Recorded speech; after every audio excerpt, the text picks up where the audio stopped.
podcasts you love. From people you trust. This is Twit. Bandwidth for Maxwell's House is brought to you by CacheFly at CacheFly.com. This is Maxwell's House with Ray Maxwell and Dr. Kiki Sanford. Episode number 66, My Life in Aviation. This episode of Maxwell's House is brought to you by Audible.com. For your free audiobook download, go to audiblepodcast.com/house. Welcome, everyone, to another episode of Maxwell's House. I'm Dr. Kiki, and yet again, joined for a 66th episode, we have Ray Maxwell, who will be talking all about aviation throughout my life. Throughout your life, so a personal history. That's right. It's what I'm hoping to do is cover some of the technology in aviation by telling stories about how I encountered that technology throughout my life, from the time I was a child all the way up to the present. That should be pretty interesting. I'd be, I guess, interested in seeing how the changes in technology occurred, how that affected the actual airplane hardware and software, like how you had to learn along the way to adapt to the new technology, whether it made it easier or harder. It sounds Precisely.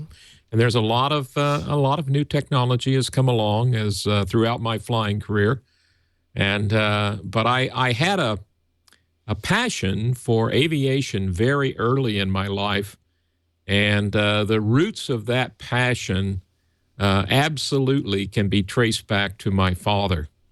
My father, just prior to World War II, he participated in a civil aviation training program of some kind. They were in preparing for World War II. Before it happened, they were training people at low cost, even at the local airports, in small aircraft to get their pilot's license, because in anticipation. And he participated in one of those programs, and then later became a flight engineer in a B-24.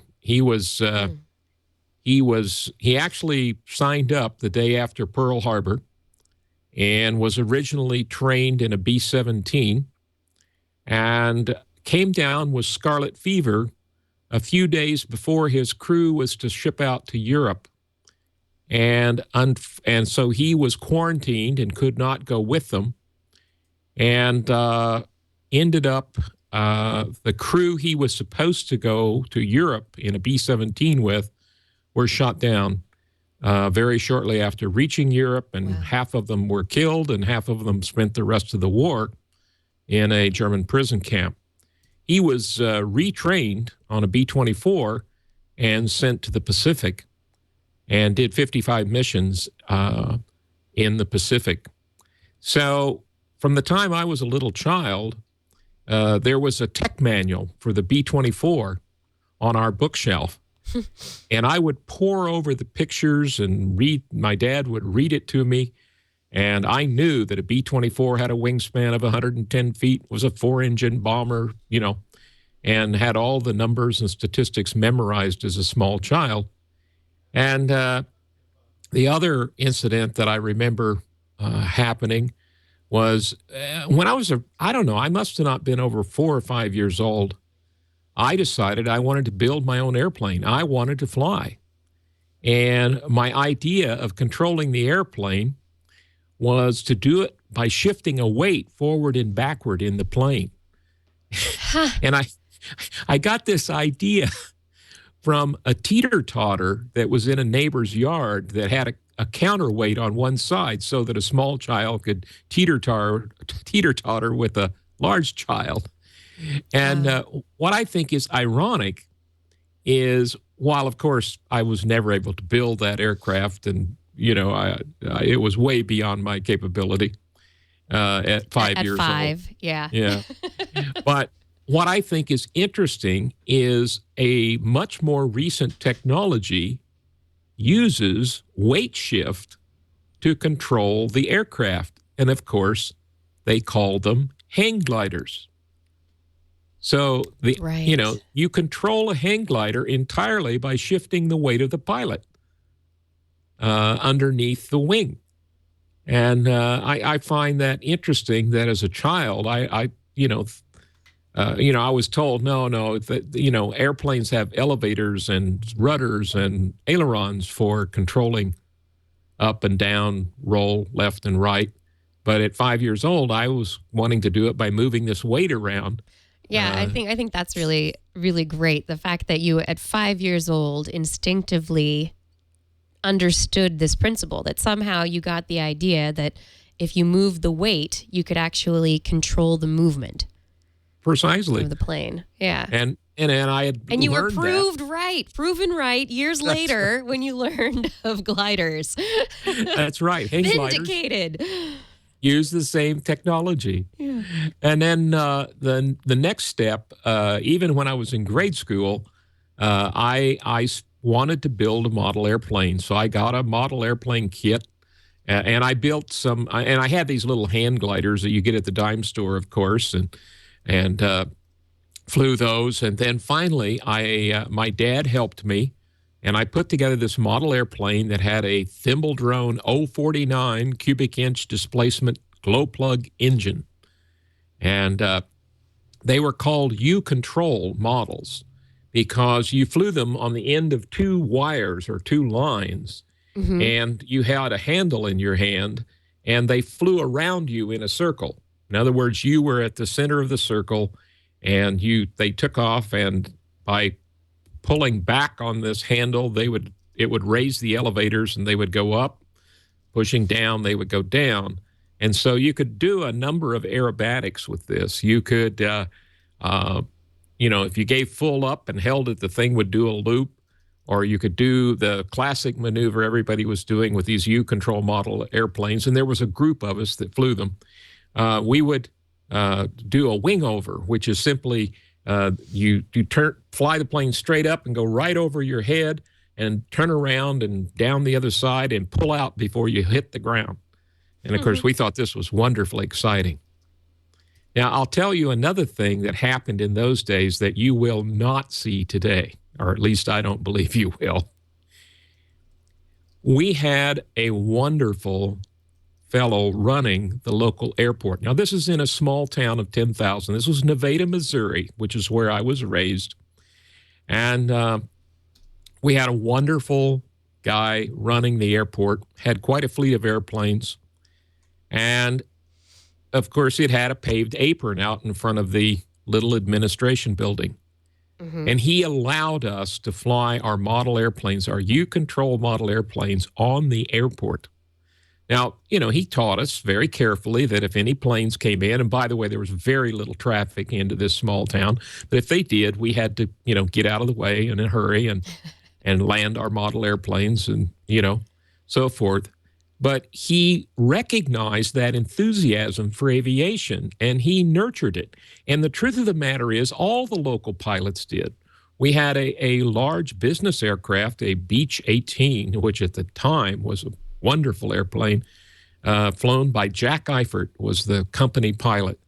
And he would come in that plane, and, of course, we would all be standing there with our models' eyes, wide as saucers. And after he had disembark the executives from this farm and home savings and loan and stuff, he'd give us a tour through the plane. We'd get to sit in the pilot's seat of this business aircraft, Yeah. And, we thought we'd died and gone to heaven. This is so cool. And another pilot there, Freddie Bill Renwick, I remember, had a Beechcraft Bonanza, and he would see us out there, and he'd say, "Hey, guys, you want to go for a ride in my plane?"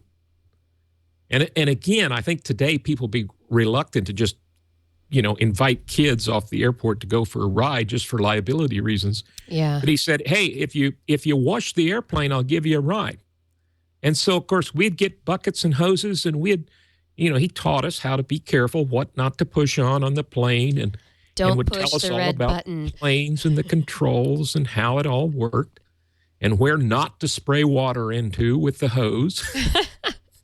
Don't get water in the pitot tube. Don't get water in the static port. And, of course, we were learning what all these things were, and we thought this was very exciting. And we would watch his plane, and then he'd take us for a ride around the pattern. And one of my favorite stories is he had a lot of fun with us. He'd take us up for a ride and take us over town and come back and land. And he'd be, pull the plane up to the hangar, and he'd shut off the engine. And then under his voice, where you could just barely hear him, he would shake his head and say, "Cheated death again." Ah! So melodramatic. Wow.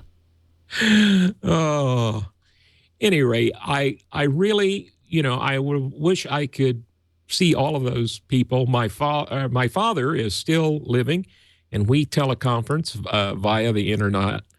But I am thankful that I had a father that encouraged that, and I had all these pilots at the airport that rather than, "Hey, what are you kids doing on the airport? Get out of here," instead of that, they came over and said, "Oh, tell me all about your model, and would you like to look at my airplane?" And, it was wonderful. Those were the good old days. Yeah, I think, though, that there's still even with liability issues and other stuff, there is definitely that wonder of sharing what sharing your technology with a kid whose eyes are as big as saucers, and they're just so excited to be around whatever it is that this plane, this thing that flies in the sky and cheats death. There's I think pilots still love to show off what they've got and to share it, and any kid who has is lucky enough to be around that is definitely going to be impacted.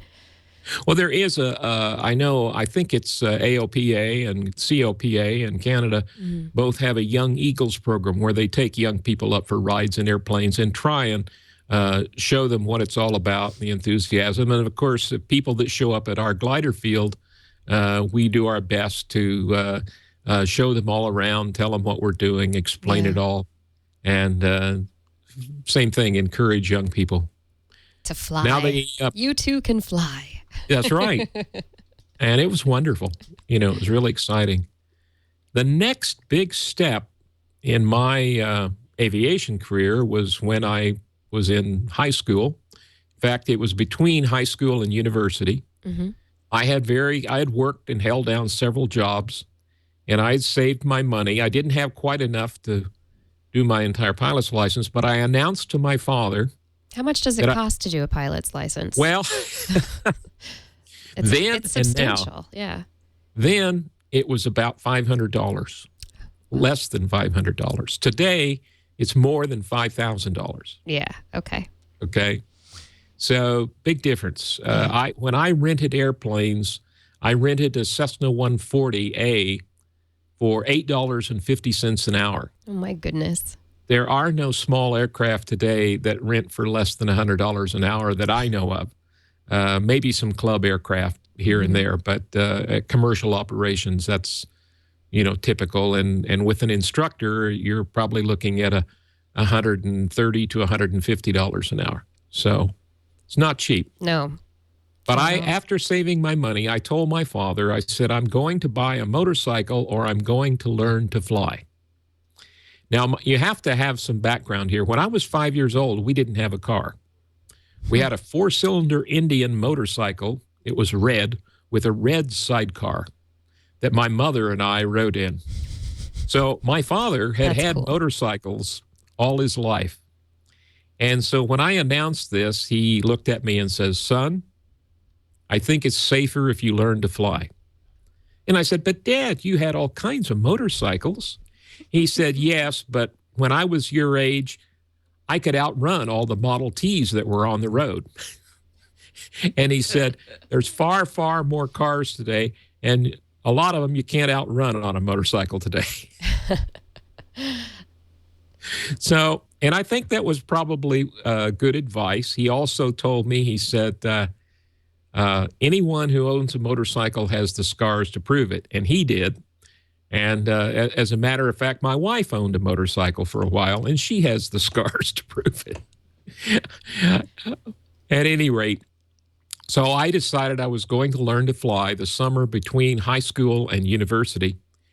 And so I held down 4 jobs to make the additional money I needed that summer to learn to fly. I wrapped meat in my father's grocery store in the mornings.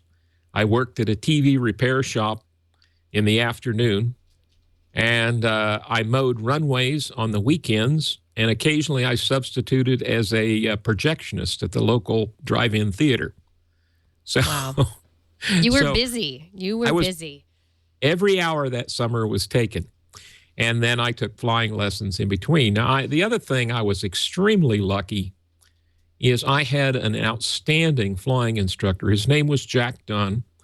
And when he passed away, and by the way, he passed away of lung cancer. He was a chain smoker. He had logged in his lifetime, they estimate 55,000 hours in aircraft. Now, just to give you some kind of proportions there, Scully, the fellow who landed the aircraft in the Hudson, who's a very experienced commercial pilot, had logged a little over 20,000 hours in his lifetime as a commercial pilot.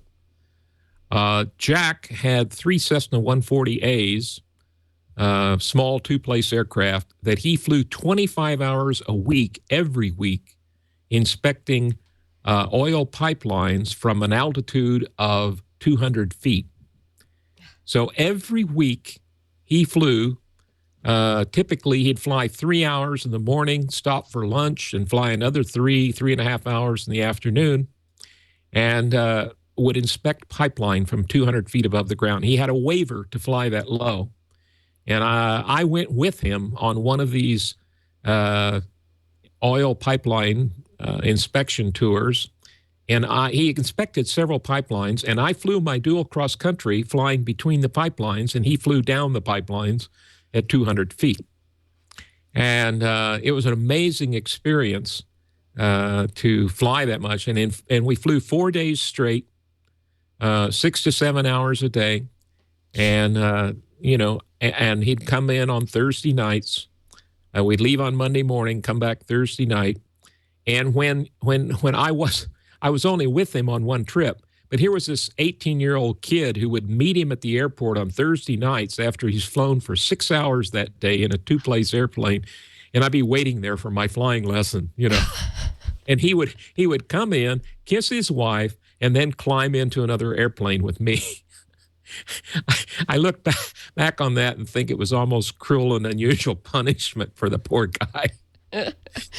Is it really tiring? I mean, there's got to be a lot of concentration that goes into flying. I mean, is it like driving a bus or a truck for 6 hours straight? Is it like sitting at a desk for 6 hours straight? What kind of it is? What kind it of is an energetic? tiring. Yeah. And he was looking for tiny little dribbles of oil on the ground or something, leaks in this pipeline, or anyone digging near the pipeline, anything like that, anything that would disturb that pipeline. So and you can imagine flying at that altitude, you have to fly very precisely. If you nod off at that altitude, you're a goner. Right. Now, I can now tell a carefully guarded secret about his aircraft, because he had something that was not FAA approved and not standard in his aircraft. What was that? I think the truth of the matter is, I thought it was a very good idea and very safe. Once when he was flying pipeline, before I ever met him, he had a throttle cable break on one of his airplanes. And the engine the throttle very slowly closed. This is at 200 feet. And he had to find a field really quickly to land and then use the ignition to turn the engine on and off to get into the field and land, because he lost throttle control. Okay. So if you flew one of his airplanes, a throttle in an airplane has a friction lock, which, you can loosen the friction lock and move the throttle forward and backward. And then when you get it set, you lock the friction. And if you didn't lock the friction in Jack's airplanes, they would slowly go to full throttle. Now, this won't happen in any other aircraft. In fact, they'll usually gradually reduce their throttle. Right. But if you looked under the cowling of his aircraft, he had a spring that if the throttle cable broke, it would take it to full throttle. And of course, that's much safer than no throttle. All right. And he could keep flying. Right. And but he always said, don't tell anybody that. That's not necessarily approved by the FAA, but it made a lot of sense to me. And every time the FAA would possibly come to inspect his plane, just remove the spring. Right. Exactly. Yeah. But as long as you knew it was there, knew how to operate it, it was fine. Yeah. The other thing he told me that has stuck with me all these years that I think is extremely important, he was a very soft-spoken, quiet man. And he turned to me one day and he said, Ray, I want to make sure you understand this. Safe flying is 10% flying skill and 90% good judgment. I can teach you the flying skill, but I can't hammer the judgment into your head. It's up to you. And that made a very, very big impact on me. He, because that's it. It's not flying skill. It's knowing when not to fly and what weather not to fly into, and how to load your aircraft and not overload it, or don't eliminate your safety margins. Always keep safety margins in case something goes wrong. Because if you're right out at the edge, you're going to do yourself in. Yeah, and you can teach people a lot of stuff. You can give them experiences from which they can learn, but sometimes you just can't teach good judgment. Some people just don't get it. Precise. So that's up to you. Yeah. Yeah. Exactly. Now, my next jaunt after I got my private license that summer is I actually flew up to Missouri University to register at the college, flew one of Jack's airplanes.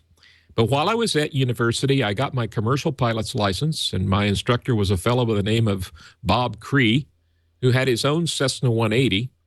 And Bob and I got to be very good friends, along with his whole family. He had 2 sons, a daughter, and a lovely wife. And I spent many wonderful times while I was at college at his home. And he was a really great guy. And he had this Cessna 180 of his own, as well as he was an instructor. And he had multiple jobs. He was quite an interesting guy. And he instructed me for my commercial pilot's license.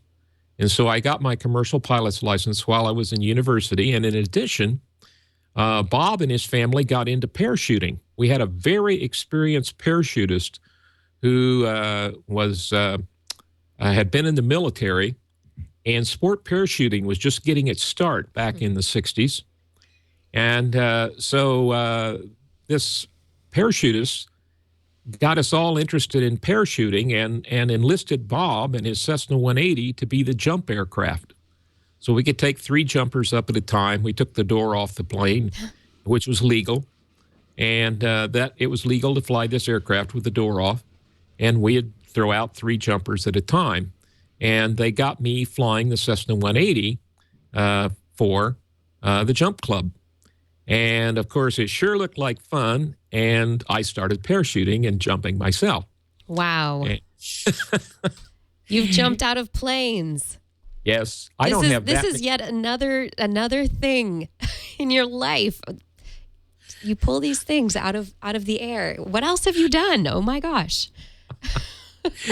How many jumps? Sorry. I was going to ask how many jumps I don't have that many jumps. I only have 28 jumps. But I jumped while I was at university, and then I went to work for McDonnell Aircraft. And while I was at McDonnell Aircraft in St. Louis, I worked on the F-4 Phantom, and I worked in communications around all these jet aircraft. I thought I'd died and gone to heaven. And but I also instructed off of Lambert Field and got my flight instructor's rating from a company called Interstate Aeromotive and became one of their flight instructors. And in addition, I met up with a bunch of jumpers from McDonnell Aircraft, and they were members of the oldest continuously active parachute club in North America called the Greater St. Louis Parachute Club.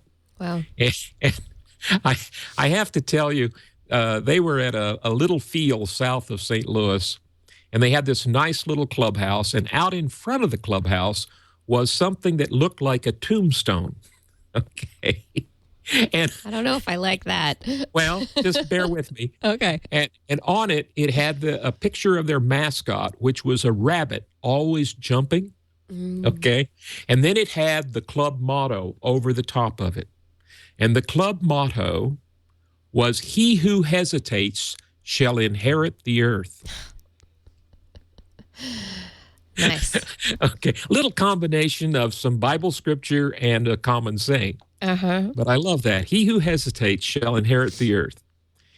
At any rate, Goodness. that was my experiences up through McDonnell Aircraft. Now, I want to tell you, I'm going to digress here, go off on a tangent. Okay. I just placed an order for a new gadget that I think is going to allow me to listen to more Audible books. I've just ordered a case for my iPod or iPhone from a company called H2O Audio, and I swim for exercise. And when you're swimming, all you're doing is swimming, and your mind is, thinking about things. But I wanted to be able to listen to podcasts or read books while I'm swimming. Right. So I've now got a case on the way and underwater earphones so that I can listen to Audible books or a podcast while I'm swimming my 40 lengths of the pool or my 1 kilometer.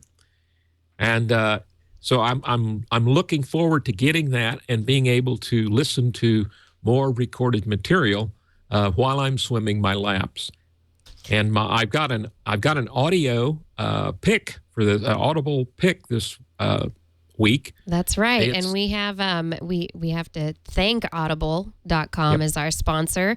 And we'll get to your pick of the week. You did a wonderful segue here into it. This episode of Maxwell's House has been brought to you by audible.com, and as thanks for listening, Audible is going to be giving you 1 free audiobook download if you sign up for their service, which is a pretty easy process. I've done it myself, and it's a great service. Audiobooks galore. Over 60,000 titles, all sorts of genres, whatever you like. They've probably got it. You can just go look for it. For listeners, if you go to audiblepodcast.com/house, you can sign up and get your free audiobook download. So, Ray, what is your choice, your pick of the week this week? Well, now, this is not a new book. It's been out for a considerable length of time, but it's one of my favorites, and I think it's also very timely. My pick is, the title of the book is The Meaning of It All by Richard Fineman. Now, what this is this is a collection of lectures he gave. I can't remember the name of the organization that invited him, but it's what he thinks as a citizen scientist. It's about educating the United States in the area of science and how important he believes that is, and what the role should be of scientists in the political arena and as a active citizen in the country. And it's a wonderful read. It's The Meaning of It All by Richard Fineman. And of course, Fineman was a very famous physicist, and he wrote many books. A lot of them are hilarious to read. If you ever get a chance to listen to any of his lectures, some of those are available at Audible as well, on all kinds of topics, from the geometry of the solar system to quantum physics. And he's also the guy who, I think, invented the term nanotechnology, or at least he gave a lecture on it back in his time. I think that's a pretty good choice there. And if anybody is interested in checking out The Meaning of It All by Richard Fineman, Thoughts of a Citizen Scientist, you can go to audiblepodcast.com/house, sign up for their service, and get your free audio book download. And that's it for this sponsor message. Thank you, Audible, for sponsoring this hour of Maxwell's House. Indeed. So I'm looking forward to listening to some of those books underwater. Yeah, that'll be fun. Yeah. Well, when I get it all, I'll show it on here. And by the way, I'm hoping that this program very soon will be available in video as well as audio. And when it is, I've got all kinds of diagrams and B-roll footage of flying and things that I'm looking forward to sharing with people when we get to that stage. So that's another thing coming in the future. Great. I love looking forward to fun things. That's good. Now, the next big step in my life is I accepted a job in Vancouver, British Columbia, actually in New Westminster, and I moved to Canada. Which is where you currently reside. That's where I currently reside. That was 1968. And by the way, just so people understand, I still am a U.S. citizen, and I still get the privilege of filing my U.S. income tax return, as well as one in Canada. And I still vote absentee, so I'm still very involved in the U.S. as well as Canada. Even though they won't let you get your iPad for That's another right. month. It's not fair. It's not fair. Oh. So tell me about moving to Canada and what that meant for your aviation career. Well, it actually meant a little break in my aviation career because when I first moved up here, the first thing I did is I looked into, I was newly married. We'd only been married a year, or no, 3 years. We'd just been married 3 years. We were a young married couple, my wife and I. And you know how young married couples are not rich. And we'd been trying to buy a home. And we had to sell our home in St. Louis and then start looking for one here. So when we first got here, taking these new jobs, we were not flush with money. And so I looked into whether there was a demand for flight instructors. And the truth of the matter is there wasn't. So it was going to cost me a fair chunk of money to take all the necessary tests and so forth to become a flight instructor in Canada. And so I laid out of aviation for almost 10 years. And this was really tough for me. Is it like is it like riding a bicycle? Well, it is. You get back on very quickly. Mm-hmm. And so what happened was a very good friend of mine, my forensic psychiatrist friend, Stan, he got his pilot's license. And when he finished his pilot's license, he said, well, Ray, you hold a commercial pilot's license and a flight instructor's rating in the U.S. Said, why don't you go flying with me? It would make me feel a lot better, to have you along. And I said, well, now, Stan, there's something you have to understand. A very important thing of safety in flying is currency, and I am not current. I haven't flown in quite a while, and I need to go out and get current. And he said, well, why don't you do it? And so at his urging, I went out to Vancouver International Airport and found an instructor there and rented a plane and went out and flew with him. And it was quite fun. I went up and I only flew with him for an hour. And his name was Dave Dixon. He's now an inspector with the Transport Canada. And he flew with me for an hour, and he said, Ray, he said, you're a flight instructor. You're rusty, but you're completely safe. Mm-hmm. You have to fly 5 hours in the last 6 months to get your license here in Canada based on your U.S. license. Wow. So go out and fly for 5 hours and instruct yourself. You know what you're doing wrong. But he said, you're not going to hurt yourself. So I did. So I then was given my private pilot's license in Canada. And then you had a partner in crime for flying. That's right. And Stan and I started flying together. Yeah. And but the very next thing I did, now I had learned to fly in Missouri. Now, if you know Missouri, we do have the, quote, Ozark Mountains. Right. But the truth of the matter is, I hate to say this, but they're molehills compared to the mountains on the west coast of the United States and Canada and the Rockies. Yeah. And so I had never flown in real mountains. What does And that so- what does that do to the air patterns and the wind patterns and the way you fly? What do you have to take into account? You have to take into account many things. You have to learn how the air currents can go over a mountain. There's such a thing as wave, which if you're caught in the lee side of that wave and the aircraft can get in a situation where it can't outclimb the air going down around it. And that's pretty exciting. And so you have to know where you're going to find those kinds of air currents and avoid them. Right. Likewise, there's air that is rising. And if you're a glider pilot, and by the way, there is nothing that can acquaint you with mountain flying better than learning to fly a glider in the mountains, Right. because that lift and sink, It's what you is need. Yeah. it's your source of energy. Just follow the vultures.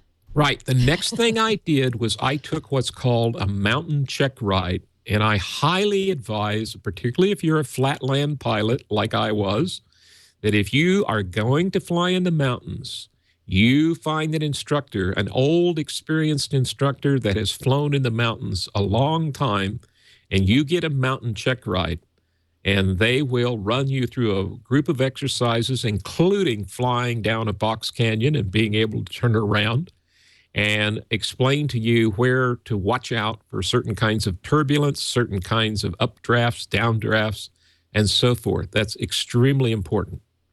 So that was the next thing I did. And then I got my commercial license in Canada, and I had to do that through writing the full written test and taking the full flight test again. And from that, I went on to get my instructor's rating in Canada. Once I got back into it, I was hooked again. And so I got my instructor's rating, and I started instructing out of Vancouver International for a company called Associated Flying Schools. And I remember, now this is very unusual. I was doing this I was working as an electronics engineer at McDonnell Detweiler by this time in remote sensing. But I would go out almost every evening and instruct one of my students, and on weekends. And in 1 year, I logged 250 hours in my spare time. Now, again, most airline pilots don't log that much time in a single year. Whoa. So I was doing a lot of flying in that first year of instructing. And then I went on at that flying school because I had a lot of opportunity to fly different kinds of airplanes there. They had all kinds. I got my multi-engine rating. And then I got into one of the most exciting parts of flying that I've ever really enjoyed. The guy who ran this school was continually horse trading airplanes. He was buying and selling airplanes, and he was a dealer. And he bought took in trade an almost brand new Cessna 180 on cap floats. And I got my float endorsement. You have to fly 10 hours on floats and with an instructor. And then in that first summer, I logged 50 hours on floats by renting this aircraft. And fasten your seatbelts. This was, I'm trying to think, this was about 1980-ish. And I was able to rent this Cessna 180 on floats for $50 an hour, which is ridiculously cheap for a float plane. Now, float flying is very different from flying on land. And I have even thought about doing an entire show on this, but I'll just hit some of the high points. Every takeoff is roughly equivalent to flying a soft field takeoff. And it is tricky. You start with the stick pulled or the wheel pulled full back, put on full throttle, and you have 20 degrees of flaps in a Cessna 180 or 185.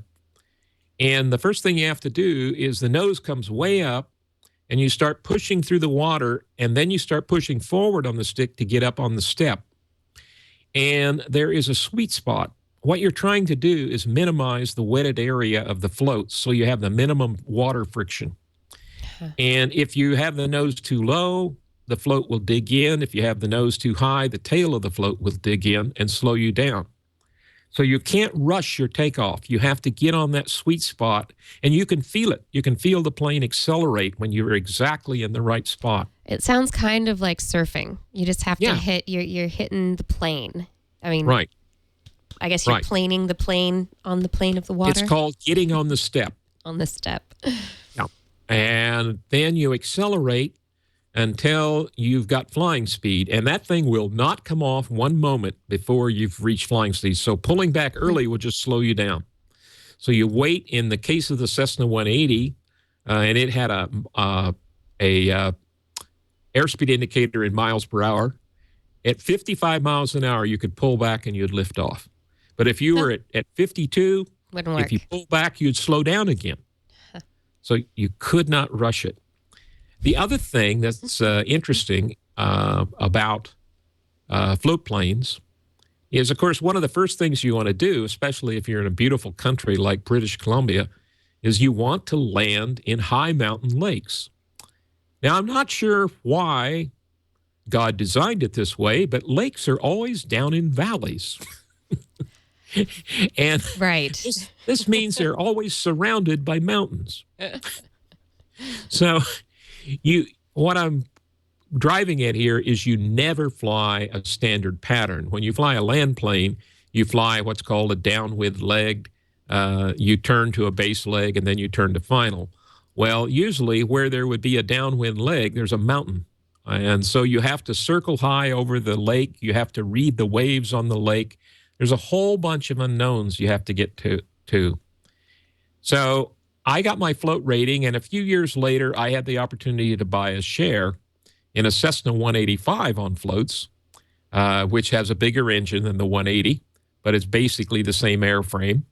And so for 13 or 14 years, we had a half share in a Cessna 185 on floats, and we flew it up to Southeast Alaska and all over British Columbia to these high mountain lakes. And Southeast Alaska, the Forest Service there has cabins that at the time we did it, and these Forest Service cabins are in high mountain lakes only reachable by float plane. And we had to pay the princely sum of $10 a night to rent them, complete with cut firewood and a rowboat. How about that? That some Forest Service person had to fly up there in a float plane, or they hiked up there somehow. Right. But that's amazing. So you would just fly up to these wonderful remote locations that are just pristine and beautiful. That just sounds awesome. It was. The first night we flew into Ketchikan, cleared customs, and then we flew into a lake called Big Goat Lake. And we were tied up the plane and unloaded everything into this little cabin, and there's nobody around, and we could see mountain goats scampering in the mountains above us. We were down in a U-shaped, valley. Mm-hmm. And by the way, there was a waterfall going out of the lake into a fjord that went into the ocean. And it was in the Misty Fjords National Monument in Southeast Alaska. And we thought we had died and gone to heaven. Either that or one of the Lord of the Rings movies or something. Right. Oh, it was a beautiful experience. We spent 3 weeks up there, going from cabin to cabin. You can only stay three nights. Do you reserve them ahead of time so that nobody else is going to be there and you know where you're going to be going? Yeah. You have to reserve them. I'm trying to remember. I think it was they opened them up for reservations 6 months ahead of time. And buddy, you better be reserving them on the day they open. Be on it. They're very hard to get. But if you have a float plane, there is no place on earth that is neater, because I think I can't remember, about 80% of these cabins are only reachable by float plane. There's no trails. The rest of them are reachable by boat or trail. But they're in extremely remote, beautiful, high mountain lakes. A few of them are at sea level lakes, but most of them are up in the mountains, and they're incredible. Well, let me move on from here. I got my glider rating in Canada and started flying gliders. And by the end of the first year of flying gliders, I had my instructors in gliders. And then I went down across the line to fly at a field just south of Vancouver in Washington State, Bayview, where there was a fixed base operator by the name of Keith Allen. And Keith was a really neat guy. And he had fiberglass, two-place fiberglass gliders. Now, when I first got to the Hope Gliding Club, the Vancouver Soaring Association, we had nothing but metal gliders. And we had one single-place fiberglass. Now, fiberglass was higher performance and really neat. But Keith had a pair of Grove 103 Acros. Now, these were two-place fiberglass ships, fairly high performance for their time, and they were fully aerobatic. So I updated my U.S. flight instructor's rating to have a glider endorsement. And on top of that, I spent about 5 years with Keith, and Keith taught me aerobatics in a glider. Oh, fun. And Keith had gotten his training from the former U.S. aerobatic glider champion, Les Horvath.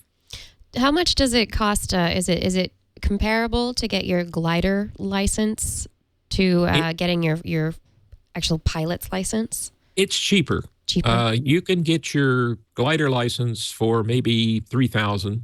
Okay. Because when you're being towed, the first 5-10 minutes is behind a power airplane, and you're paying for it. Right. But as soon as you're released, and if you're in a good place with lots of lift and so forth, you can fly another 5 hours that day, all on solar energy. Yep. So it's wonderful. And but working with Keith, I worked for 5 years with him or more, and he taught me to do the aerobatic maneuvers, loops, rolls, stall turns, and then he taught me how to thread them together into an air show routine. And when you connect one aerobatic maneuver to another, it's called a whifferdille. Isn't that an interesting name? A whifferdille. I like. Yeah. And so I learned whifferdills to tie all these maneuvers together into a continuous air show routine. And so then after I had finished, or not finished, but after a lot of training from Keith, I then flew down to Florida in a commercial airliner. Not a glider. I flew with a fellow by the name of Steve Cohen, and Steve was the current U.S. aerobatic champion in the U.S. who beat out Les Horvath for that honor. And I flew with him and had him critique my air show routine. I went to what I thought was the best aerobatic pilot in the country. And he critiqued and told me I was doing well and to continue practicing, and that I wasn't, gaining any bad habits, and basically endorsed the safety of my routine and what I was doing. So then I was able to be signed off by the FAA in the U.S. and by the Canadian Transport Canada to do low-level aerobatics in an air show. When you first start doing aerobatics, you don't do any aerobatics below 2,000 feet. And as you get more and more proficient and demonstrate precision, in the U.S., they move you down to 1,500 feet, then 500 feet, and then 0. And so I was signed off with no floor. My last maneuver ends up 6 feet off the ground, and could do low-level aerobatics. And that's how I got into flying air shows. And So I neat. still teach glider aerobatics. I no longer fly in the shows. There's a lot of overhead to doing that. Yeah. And then to wrap things up, about 10 years ago, while I was flying with Keith, he bought 2 hot air balloons. And so So you got into flying a new kind of craft. I got into flying hot air balloons, and I ended up, Keith, when he retired, sold me one of the hot air balloons. So I had for about 5 years my own hot air balloon and Nice. flew it here in Canada, got my Canadian hot air balloon rating. And I'm here to tell you, let me just tell you a little bit about hot air balloons quickly. Okay. We'll wrap up here. Hot air balloons really teach you patience, and they teach you to plan way ahead. And the other thing that a lot of people don't realize, they say, well, you take off in a hot air balloon and you just go wherever the wind takes you. what you learn is that the wind, there's drag caused by the earth to the upper winds. So in the northern hemisphere, if you take off and you're being blown straight south, let's say, as you go up in altitude, the wind will veer in a counterclockwise direction towards the east. So if you want to steer where you're going, you go up to go to the left and you go down to go to the right. And you can, with a great deal of practice, you can learn to very precisely land where you want to land. You get kind of to the right of the field you want to land in on a track to the right of, and then as you get close to it, you start descending and you button hook into the field and land exactly where you want to. So that's great. Was my last rating that I got. I never have gotten a helicopter rating, but who knows? That could be next. Either that, maybe Spaceship One. Maybe Yes. you'll move up into a space level flight. One of the sensors that I built for the Canadian Center for Remote Sensing was a candidate to be flown on the shuttle. And I said, Cool. I'll go. But didn't happen. It's too bad. It's too bad. It could have been one more. Right. One more to add to the list, your repertoire. I love it. This has been so much fun. The show, learning. You have done so many things, and I love hearing your stories. Someone in the chat room said you certifiably do not have vertigo, which I think that's true. That's true. That's very true. What do we have coming up next week, Ray? Next week, I'm going to talk about the importance of analyzing data in connection with the scientific method. Let's look at the data. So many times we get in these great discussions about this or that. And hey, the difference between science and philosophy and rhetoric and all of these things is looking at the data. The numbers and don't I lie. can't wait to hear your next show and hear all about the data on high heels. You know? That's right. That's right. It's all about high heels now. I have lots of data points. My friends, myself, we're working it out. Right. Well, thank you very much. A suggestion for a future show that somebody had was to take our viewers through flight simulators. So maybe if you have any recommendations or any information on flight simulators, maybe that's something we can do in a future show.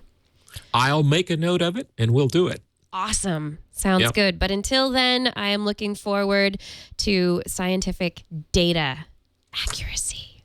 What's behind the science? It's the numbers. The numbers. You don't have the data, it ain't so. That's right. Well, everybody, thank you for joining us for one more hour, 66 hours now of Maxwell's House. We'll be back next week. Keep on flying.